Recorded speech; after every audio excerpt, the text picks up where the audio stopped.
Students, मैं आपकी teacher Avinash Kaur.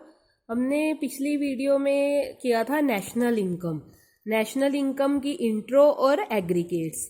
तो नाउ इसका फर्स्ट मेथड क्या है? Value added method. तो वैल्यू एडेड मेथड क्या होता है? Value added method measures the national income in terms of value addition by each producing enterprises in the economy during an accounting year. एक साल में जितने भी इंटरप्राइजेज हैं उन्होंने जितनी भी प्रोडक्शन की है, उनकी प्रोडक्शन की वैल्यू क्या है, उन सबको प्लस कर देते हैं। तो हमारे पास क्या आ जाता है? Value added. तो इसे और एक इंडस्ट्रियल ओरिजिन मेथड और नेट आउटपुट मेथड भी बोलते हैं। इंडस्ट्रियल ओरिजिन मेथड क्यों बोला जाता है? बिकॉज ये सारी जो वैल्यू एडेड होती है ये इंडस्ट्री की आउटपुट से रिलेटेड होती है। और नेट आउटपुट मेथड बिकॉज हम सारी आउटपुट की वैल्यू को प्लस करते हैं और इसके जितनी भी वैल्यूज प्लस करके उसका प्लस करके जो भी आता है वो always GDP at market price पे होता है। इसकी वैल्यू एडिशन है जो हमें वैल्यू को एडिशन करके gross domestic product at market price मिल जाएगा। तो वैल्यू एडेड के लिए हम सबसे पहले क्या करते हैं? Value added is the difference between value of output of an end value of intermediate consumption. तो जो वैल्यू एडेड है ये हम जो वैल्यू ऑफ आउटपुट टोटल आ गई हमारे पास, जितनी भी उसने आउटपुट जितनी भी प्रोडक्शन की है उतनी उसकी कितनी वैल्यू है, और उसमें से इंटरमीडिएट कंजप्शन को हमको माइनस करना होता है। इंटरमीडिएट कंजप्शन क्या होता है? जो रॉ मटेरियल जितना खर्चा हम प्रोडक्शन में आया है उसे माइनस करके फिर हमारी वैल्यू ऑफ आउटपुट आ जाती है। नाउ वैल्यू एडेड का मेथड क्या हो गया हमारे पास? Value of output minus intermediate consumption. तो इंटरमीडिएट कंजप्शन क्या हो गई? It refers to the value of non factor inputs primarily includes the value of raw material used in the process of production। जितना भी raw material प्रोडक्शन के process में use होता है that is called intermediate consumption. तो value added का कोई भी सम करने से पहले आपको पहले इसके कॉन्सेप्ट्स क्लियर करने होंगे कि वैल्यू एडेड में होता क्या क्या है। सबसे पहले value added value of output minus intermediate consumption. तो इंटरमीडिएट कंजप्शन माइनस, अगर आपको वैल्यू ऑफ आउटपुट डायरेक्ट नहीं दिया हुआ तो वो आपको क्या दे देंगे? सेल्स और चेंज इन स्टॉक। तो आप sale plus change in stock कर दोगे तो वैल्यू ऑफ आउटपुट आ जाएगा। अगर चेंज इन स्टॉक भी नहीं दिया हुआ तो आपको क्लोजिंग स्टॉक और ओपनिंग स्टॉक दिया होगा। क्लोजिंग स्टॉक में से ओपनिंग स्टॉक माइनस कर दोगे तो चेंज इन स्टॉक आ जाएगा। अगर आपने डायरेक्ट करना है तो sales plus closing stock minus opening stock करना होगा आपको, तो आपके पास क्या आ जाएगा? Change in stock. तो इसमें ये कभी डायरेक्ट नहीं देते भी वैल्यू ऑफ आउटपुट है, इंटरमीडिएट कंजप्शन है, ये आपको sale, change in stock, closing stock, opening stock ये सब दिया होगा, जिसे हमने क्या देखना है कि सेल प्लस हो गई, क्लोजिंग स्टॉक प्लस हो गया और ओपनिंग स्टॉक माइनस हो गया। तो इनकी वैल्यूज को प्लस करके हमारे पास क्या आ गया? GDP at market price. अब जीडीपी एट मार्केट प्राइस आ गया तो इसके अंदर हमें सबसे पहले अगर हमें दिया हो value added of primary sector, secondary sector, territory sector, अगर तीनों सेक्टर्स की वैल्यू एडेड दी हुई है तो तीनों को प्लस करके हमारे पास क्या आ जाना है? GDP at market price. अब जीडीपी एट मार्केट प्राइस आ गया, इसमें से हम कुछ भी बना सकते हैं, जो भी उन्होंने पूछा होगा हम इसी में से निकालेंगे। NDP, NNP, factor cost mark, कुछ भी। ये सारा मैंने आपको पिछली वीडियो में क्लियर करा दिया था। जब तक आप फर्स्ट वीडियो नहीं देखोगे तब तक ये आपको क्लियर नहीं होगा। तो अब हमारे पास हमने जीडीपी से एनडीपी पे जाना है तो हम क्या करेंगे?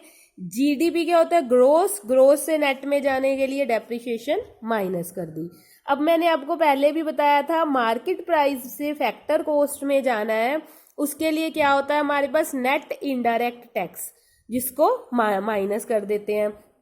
तो डी से एन में डी हो गया डोमेस्टिक, एन हो गया नेशनल।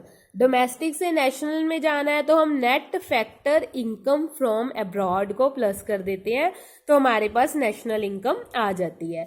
जो नेशनल इनकम होती है always NNP eight factor price पे होती है।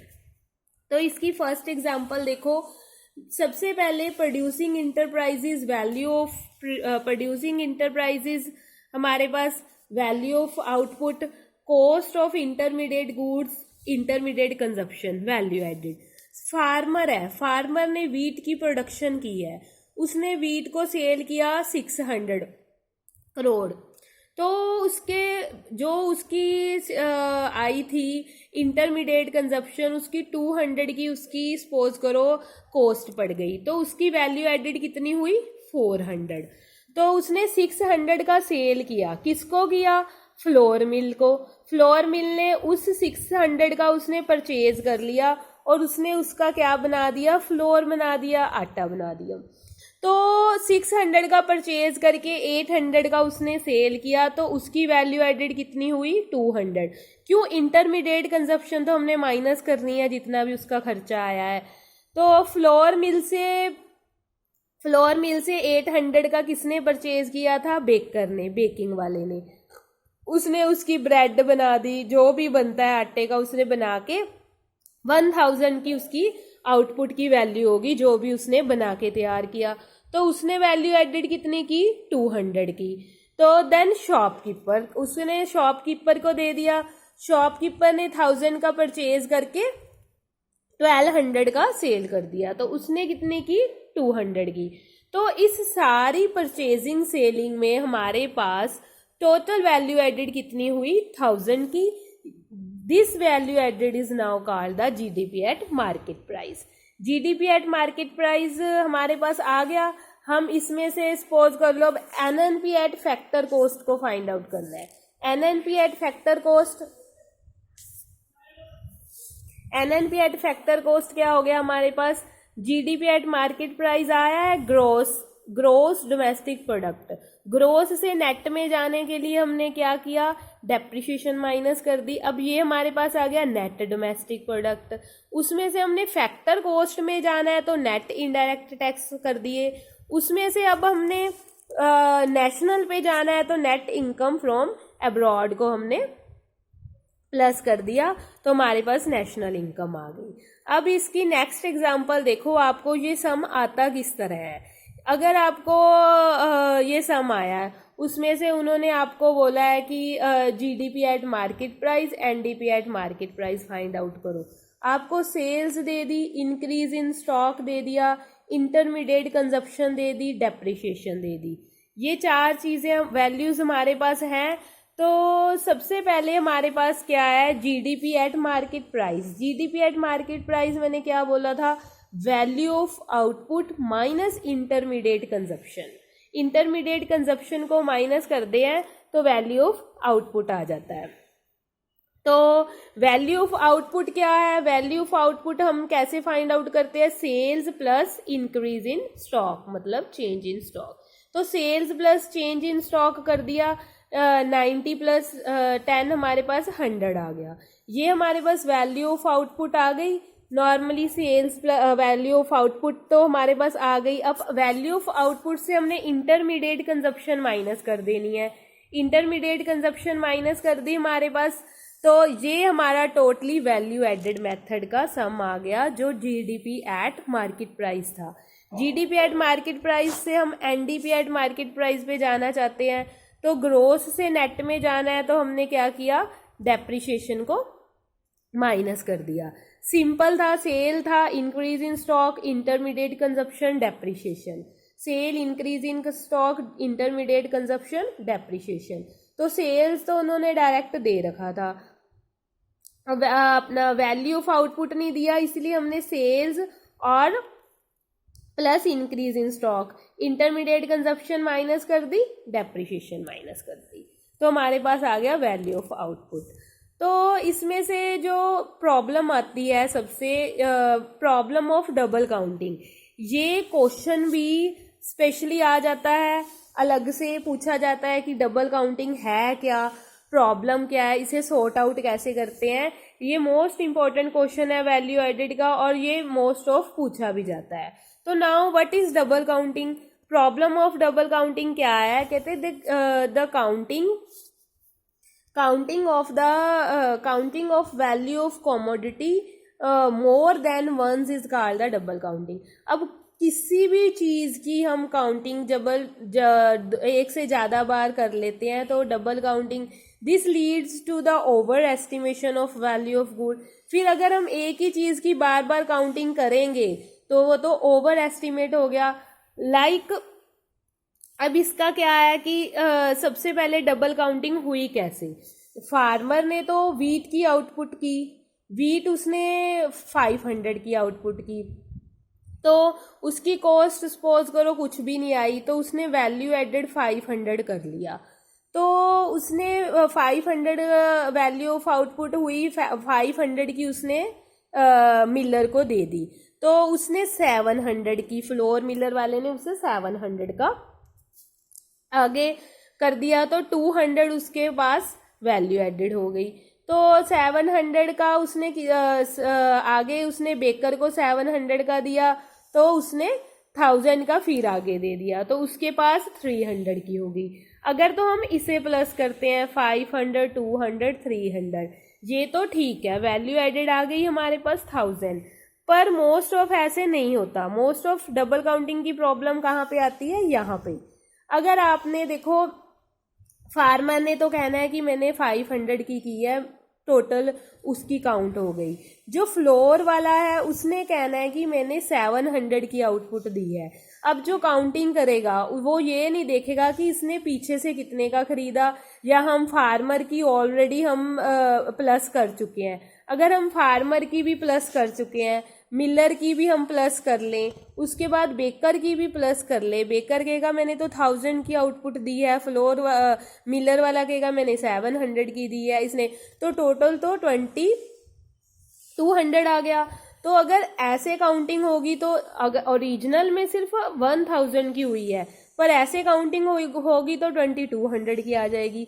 That is called double counting. उसमें प्लस होती जा रही है। सबसे पहले 500 की हमने देख ली फार्मर की, उसकी प्लस हो गई मिलर में, वो कहता 700, उसकी फिर प्लस हो गई बेकर में। That is called double counting. अब इस डबल काउंटिंग की प्रॉब्लम को सॉर्ट आउट कैसे किया जाए?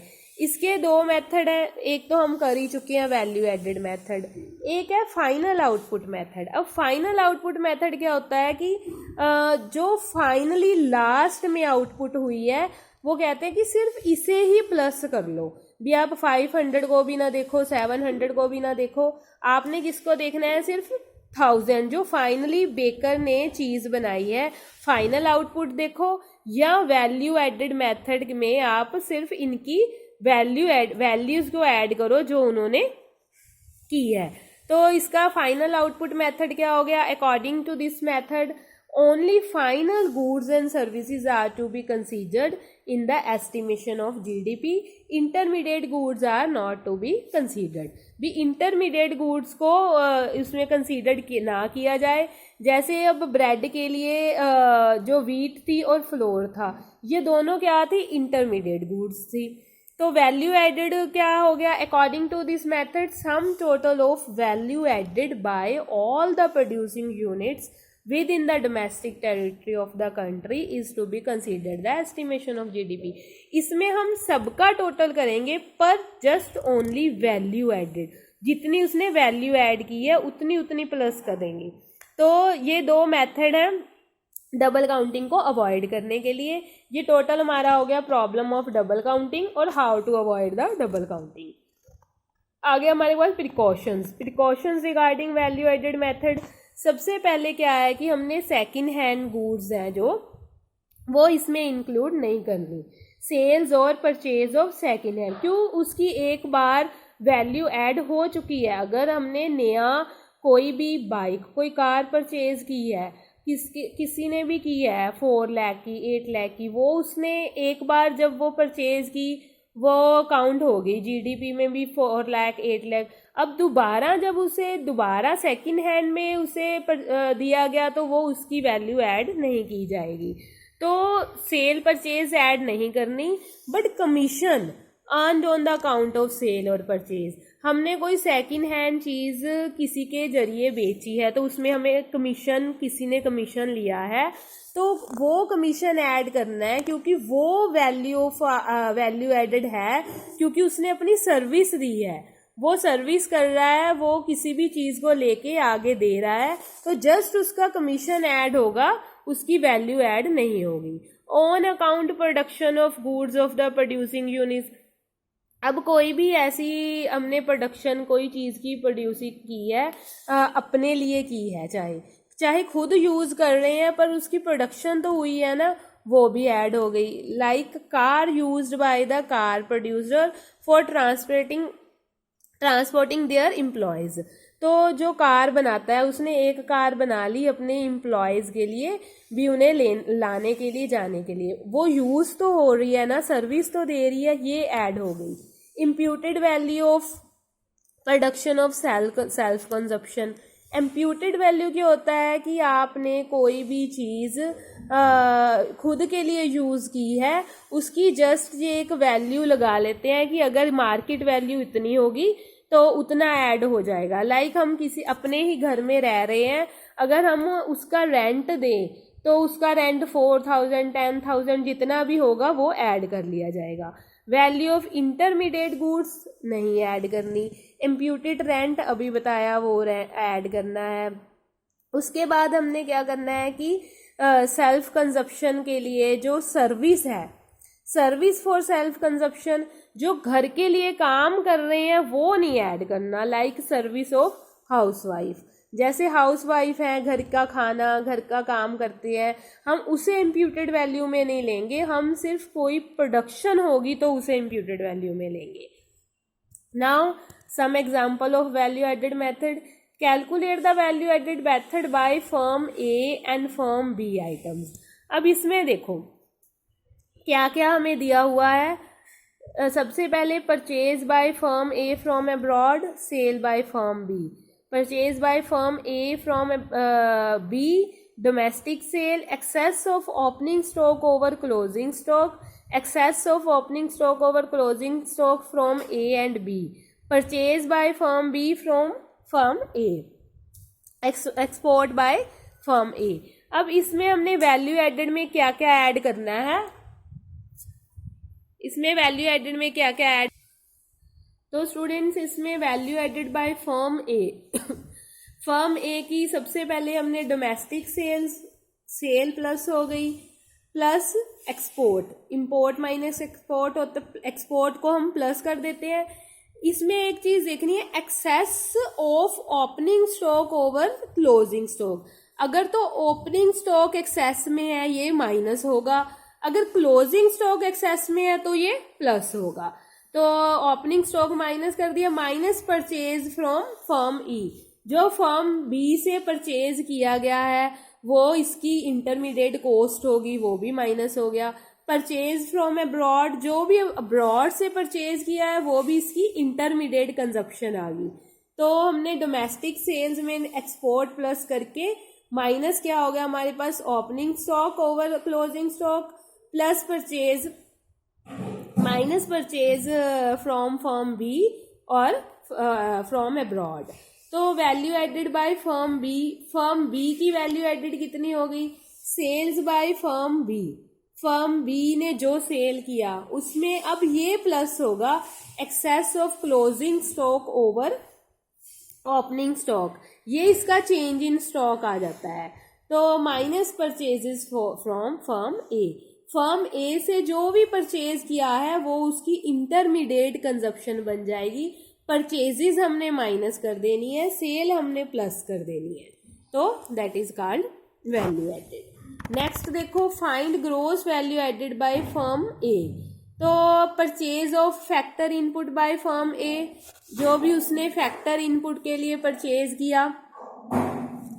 Purchase of non factor input मैंने आपको बताया था, जैसे रॉ मटेरियल हो जाता है। Sales by firm B to other firm in domestic economy, ये सेल हो गई।